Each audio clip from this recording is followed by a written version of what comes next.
O apóstolo Paulo deixa claro que é vontade de Deus salvar o mundo. Sim, Jesus morreu na cruz do Calvário para que eu e você, através da fé, pudéssemos ser justificados, encontrar o nosso Salvador e viver com Ele por toda a eternidade. Não perca as esperanças na sua família, não perca as esperanças naqueles que você ama. Ore, creia, prega, ore para que o Senhor da Seara envie trabalhadores para que todos nós possamos viver uma eternidade juntos, salvos através do nosso Filho de Deus. Seja bem-vindo a mais um vídeo, eu sou o Leandro Machado e hoje nós vamos aprender um pouco mais sobre justiça, nós vamos ver um pouquinho mais sobre o impasse entre Davi e Saul, vamos ver um pouquinho mais do que o salmista também tem para dizer aos seus inimigos sobre Deus. Tem muita coisa boa para a gente crescer. Se você é novo, já clica aqui embaixo, se inscreve no nosso canal, segue nas redes sociais, o Leandro Machado, e vamos crescer junto. Pega a sua Bíblia aí, nós vamos começar de Romanos, capítulo de número 9, a partir do verso de número 30. Se você ainda não visitou, acesse o site lá, www.pastorleandromachado.com.br, e adquira já os 2 livros, Namoro Fast Food e Sexo Sem Vergonha. Vão certamente te ajudar a crescer nos relacionamentos. Bora lá então. Romanos 9, verso 30 diz assim: o que significa tudo isso? Embora os gentios não buscassem seguir normas de Deus, foram declarados justos, e isso aconteceu pela fé.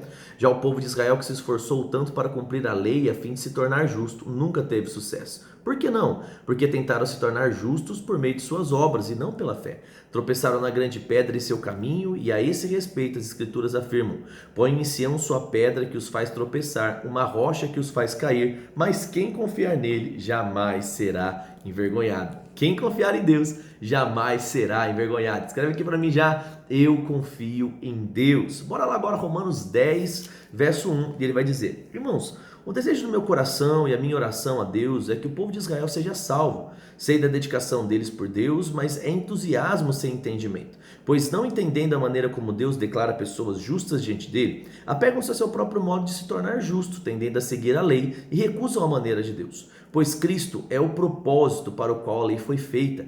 Como resultado, todo aquele que nele crê será declarado justo. Então, ele está dizendo aqui que a lei, o fim da lei, foi apontar a Cristo, né? Cristo, a gente pode dizer que a lei é como se fosse um mapa que conduziu o homem até Cristo, tá bom? E ele diz, verso 5: Moisés escreve que o modo pelo qual a lei torna alguém justo exige obediência a todos os seus mandamentos. Mas o modo pelo qual a fé tornou alguém justo diz: não diga em seu coração quem subirá ao céu para trazer Cristo à terra. E não diga quem descerá ao lugar dos mortos para trazer Cristo de volta à vida.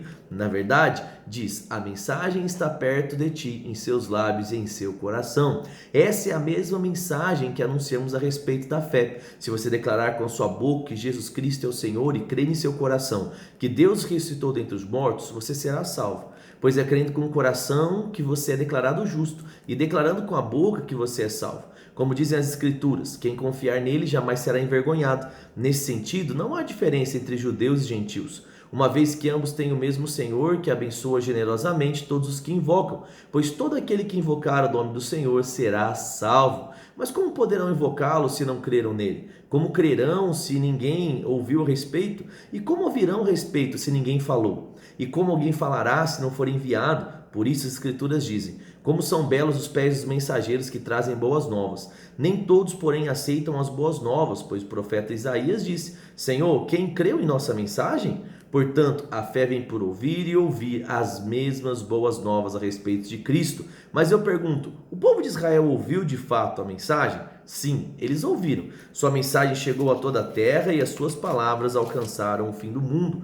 Volto a perguntar, será que o povo de Israel entendeu? Sim, eles entenderam, pois já no tempo de Moisés, Deus disse: provocarei seu ciúme por meio de um povo que nem sequer é nação. Provocarei a sua ira por meio dos gentios insensatos. E mais tarde Isaías pronunciou com ousadia: fui encontrado por aqueles que não me procuravam, revelei-me àqueles que não perguntavam por mim. A respeito de Israel, porém, diz: o dia todo abri meus braços para eles, mas eles foram desobedientes e rebeldes. Então aqui a Bíblia está dizendo que Deus, né, de fato falou, anunciou, né? A gente tem os profetas ali, Isaías, Jeremias e tantos outros, né, falando sobre muitas coisas, mas o coração, né, não se dobrou, os ouvidos não se dobrou. Prova disso que o próprio povo judeu foi quem crucificou Jesus ali na cruz, né? E é aquele: eu vim para os meus e os meus me rejeitaram. Bora lá então agora, 1 Samuel, capítulo de número 19. A gente está vendo aqui Saul ficando com raiva de Davi, começando a ficar enciumado, porque Saul já estava reprovado e agora Deus era com Davi. Então bora aqui, ó, 1 Samuel 19, A partir do verso 1 ele diz, ó: Saul instigou seus servos e seu filho Jonatas a matarem Davi. Mas Jonatas, por causa do seu grande afeto por Davi, contou-lhe os planos de Saul. Meu pai busca uma oportunidade para matá-lo, disse ele. Amanhã cedo você precisa encontrar um lugar para se esconder. Pedirei ao meu pai que saia comigo até o campo e falarei com ele a seu respeito. Então lhe contarei tudo que conseguir e descobrir. Na manhã seguinte, Jonatas falou com seu pai sobre Davi e disse muitas coisas boas a respeito dele. O rei não deve pecar contra o servo Davi, disse então Jonatas. Ele nunca fez nada para te prejudicar, sempre o ajudou como pôde. O Senhor se esqueceu da ocasião que ele arriscou a vida para matar o guerreiro filisteu e assim o Senhor deu grande vitória a Israel? Certamente o Senhor se alegrou naquela ocasião. Então por que pecar agora, matando um homem inocente como Davi? Não há motivo algum para isso, pai. Saul atentou para Jonatas e jurou: tão certo como o Senhor vive, Davi não será morto. Depois Jonatas chamou Davi e contou-lhe o que havia acontecido. Em seguida, levou Davi até Saul e Davi voltou para servi-lo como antes. Houve guerra novamente, Davi reduziu as tropas contra os filisteus e ele os atacou e derrotou com tamanha fúria que eles bateram em retirada. Um dia, porém, quando Saul estava sentado em casa com uma lança na mão, outra vez o espírito maligno enviado pelo Senhor se apoderou dele. Enquanto Davi tocava sua harpa, Saul atirou a lança em sua direção, mas Davi se desviou e a lança encravou na parede. Naquela mesma noite, Davi fugiu e conseguiu escapar. O cara era embaçado. Já imagina você tocando harpa ali, de repente, zuf, veio um negócio assim, vixi, negócio complicado. Bora lá, verso 11, ó. Saul enviou soldados para vigiar a casa de Davi e matá-lo quando ele saísse na manhã seguinte. Mical, porém, esposa de Davi, o alertou: se você não fugir essa noite pela manhã, certamente estará morto. Então ela o ajudou a descer por uma janela e ele correu e escapou. Em seguida, Mical pegou um ídolo do lar e colocou na cama, cobriu com um cobertor e colocou uma almofada com pelos de cabra na cabeceira. Quando os oficiais de Saul vieram prender Davi, Mical lhe disse: ele está doente, não pode sair da cama. Saul, porém, enviou os oficiais de volta para prenderem Davi. Tragam-me aqui com cama e tudo. O cara estava com sangue no olho.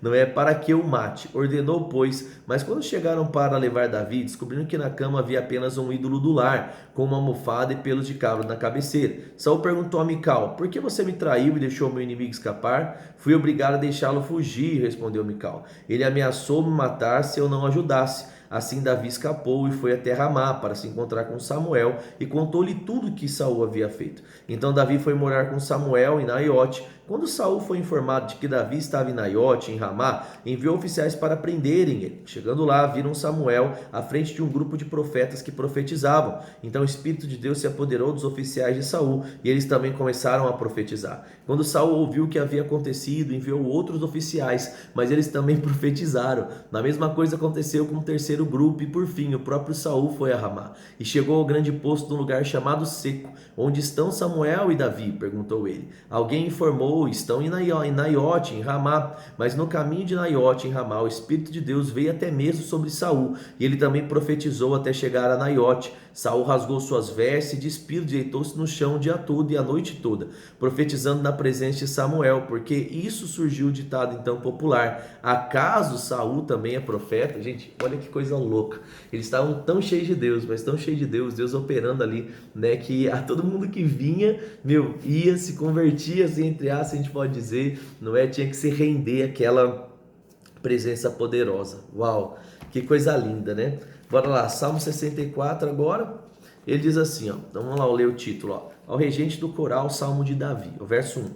Ó Deus, ouve a minha queixa, protege-me das ameaças dos meus inimigos, esconde-me das tramas dessa multidão perversa, do túmulo dos que praticam o mal. Eles afiam a língua como espada e apontam palavras amargas como flechas. De emboscadas atiram nos inocentes, atacam de repente sem medo algum. Animam uns aos outros para fazer aquilo que é errado, planejam como preparar armadilhas em segredo. Quem vos verá? Perguntam, enquanto tramam seus crimes e dizem: criamos o plano perfeito. Sim, o coração e a mente do ser humano são astutos. Deus, porém, os atingirá com as suas próprias flechas e repentinamente os derrubará. A sua própria língua os levará à ruína e todos os que virem balançarão a cabeça em desprezo. E quando isso acontecer, todos irão temer. Proclamarão as obras de Deus e entenderão o que ele faz. Os justos se alegrarão no Senhor e nele encontrarão refúgio. E os que têm o coração íntegro o louvarão. Que coisa maravilhosa. Mais uma vez o salmista dizendo aqui, Davi cantando e falando, ó, negócio é o seguinte, a galera tá aí, mas eles vão colher, eles vão ser mortos pelas próprias flechas, eles vão se dar mal, né, com as suas próprias armas. Que coisa maravilhosa saber e confiar em Deus, né, em dia mal, saber que Deus é aquele